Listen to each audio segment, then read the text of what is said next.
субҳи имрӯз санаи 10 март дар шаҳри Хуҷанд иҷлосияи вакилони халқи шаҳри Хуҷанд даъвати шашум баргузор гардид. Дар ин иҷлосия иҷрокунандаи вазифаи раиси шаҳри Хуҷанд Фирдавс Шарифзода ба мансаби раиси шаҳри Хуҷанд сазовор шуд. Ӯ дар асоси интихоби интихобкунандагони ҳавзаи интихоботии Тилокон рақами 37 вакили маҷлиси вакилони халқи шаҳри Хуҷанд эътироф гардид. Ҳамчунин дар ин иҷлосия фармони президенти ҷумҳурии Тоҷикистон муҳтарам Эмомалӣ Раҳмон оид ба таъин намудани Фирдавс Шарифзода ба раиси шаҳри Хуҷанд ки санаи 3 марти соли 2021 ба имзо расидааст қироат карда шуд.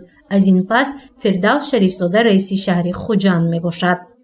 бо дарки масъулият савганд ёд мекунам ки конституция ва қонунҳои ҷумҳурии Тоҷикистонро риоя намуда манфиатҳои давлатро аз ҳама боло дониста ӯҳдадориҳои вакилиямро иҷро менамоям ва ба президентам, ватанам, миллатам, Тоҷикистони азизам содиқона хизмат менамоям.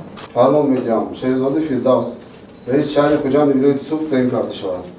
Президенти ҷумҳурии Тоҷикистон муҳтарам Эмомалӣ Раҳмон шаҳри душанбе 3 марти соли 2021 таҳт телефони СС.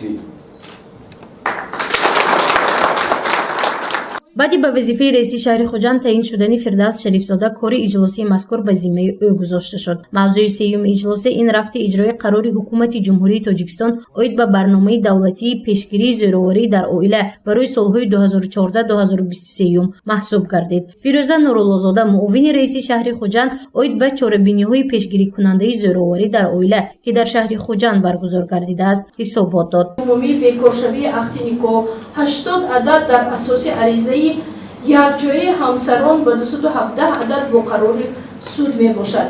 таҳлилҳо нишон доданд ки сабабҳои асосии пошкории оилаҳо ин якдигар нофаҳмӣ, мувофиқат наомадани хислат, ҷанҷоли оилавӣ беасос, бефарзандӣ ва дигар намудҳои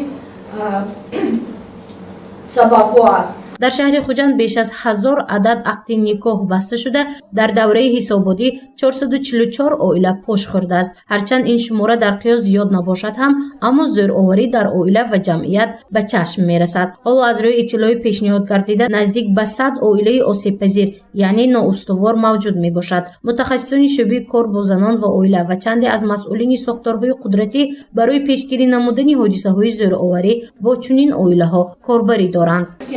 қабули санадҳои мазкур ин пеш аз ҳама бо мақсади пурзӯр намудани механизмҳои пешгирии зӯроварӣ дар оила, мубориза бар зидди ҷинояткорӣ, ба хусус омилҳои зӯроварӣ дар оила, ба қайдгирии огоҳкунии инфиродӣ оид ба масъалаҳои роҳ надодан ба ҳаракатҳои зидди ҷамъиятӣ, кирдорҳои ношоиста ва рафторҳои бадахлоқона дар оила, таъмини ҳифзи иҷтимоӣ ва ҳуқуқии шаҳрвандон дар асоси Конститутсияи Ҷумҳурии Тоҷикистон, дигар санадҳои меъёрии ҳуқуқии Ҷумҳурии Тоҷикистон, санадҳои меъёрии ҳуқуқии байналмилалии эътирофнамудаи Ҷумҳурии Тоҷикистон равона гардида, то ин давра ба як қатор ҳадафҳои пешбинигардида ноил гардид. барои пешгирӣ намудани оилаҳои ноустувор ва ба муросо овардани аъзои ҳар оилаи осебпазир бояд чораҷӯӣ кард, то сатҳи ҷудошавии оила дар шаҳри Хуҷанд паст гардад. ин супориши раиси шаҳри Хуҷанд Фирдавс Шарифзода ба масъулин буд. раисони маҳалла шумо ҳар якти шумо медонед ки дар ҳудуди шумо кадом оилаҳои ноустувор ҳаст. шумо бояд ки ҳамроҳ корбарӣ кунед. инҷа мана шӯъбаи занҳо, идеология, ҳизби халқи демократии Тоҷикистон дар шаҳри Хуҷанд Александр Мунавварович ҳамроҳ ҳамкорӣ карданд дар кор ки оянду мо ман дидосиям ҳисоботҳо нисбат ба солҳои пештара ҷудошавии оилаҳо кам шуда истодааст, лекин мо боз кор кардем дар кор. имрӯз тамоми дар 22 маҳаллаҳои шаҳр шӯрои занҳо фаъолият карда истодиам. оиди ин масъала шумо муаллима раиси суди шаҳр Шарифзода оиди ҳамин ҷудошавии оилаҳо бинед ки агар ҳамин аризаҳо омад ба қадри имкон ҳамин вақт додан дар кор ва мақомот кади кор кардан дар кор ки ин корҳои фаҳмонидӣ кунанду пеши ҳамин корро гиранд. чанде аз вакилон дар музокирот оид ба пешгирӣ намудани зӯроварӣ дар оила ва ҷудошавии он пешниҳод ва фикри худро иброз намуданд. Собирҷон Собиров, вакили маҷлиси вакилони халқи шаҳри Хуҷанд, таъкид намуд ки пеш аз ҳама дар оила эҳтиром бояд мавҷуд бошад. зану шавҳар ва аъзои оилаи онҳо дар назди ҳамдигар муносибати хубу самимиро ба роҳ монда ба дигарон имкон диҳанд ки фикру ақидаи худро иброз намоянд то муаммо дар оила ҳалли худро пайдо кунад.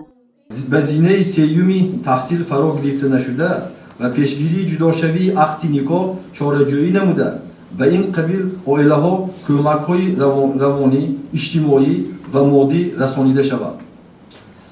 дар ҳамкорӣ бо мақомоти ҳифзи ҳуқуқ бобати баланд бардоштани маърифати ҳуқуқии аҳолӣ, таблиғи санадҳои қонунгузории дахлдорро байни шаҳрвандон амалӣ намуда ва пешгирии ҳодисаҳои зӯроварӣ дар оила, баланд бардоштани масъулияти падару модарон дар таълиму тарбияи фарзандон, ҷалби кӯдакон ба меҳнати иҷборӣ, ҳимояи ҳуқуқи манфиатҳои шахсони имконияташон маҳдуд, пешгирии бемориҳои сироатӣ ва тарғиби тарзи ҳаёти солим чораҷӯӣ намоянд. ҳадафи баргузории иҷлосе ин ҳалли мушкилоти ҷомеа ва пешгирӣ намудани ҷудошавии оилаҳо ва зӯроварӣ нисбат ба зан ба ҳисоб меравад. ба ҷуз ин масъала иҷлосии вакилони халқи шаҳри хуҷанд даъвати шашум мавзӯъҳои дигарро низ мавриди таҳлил ва баррасӣ қарор дод. гузориши мафнушкур ва наимҷон айбов барои барномаи иттилоотии хабар.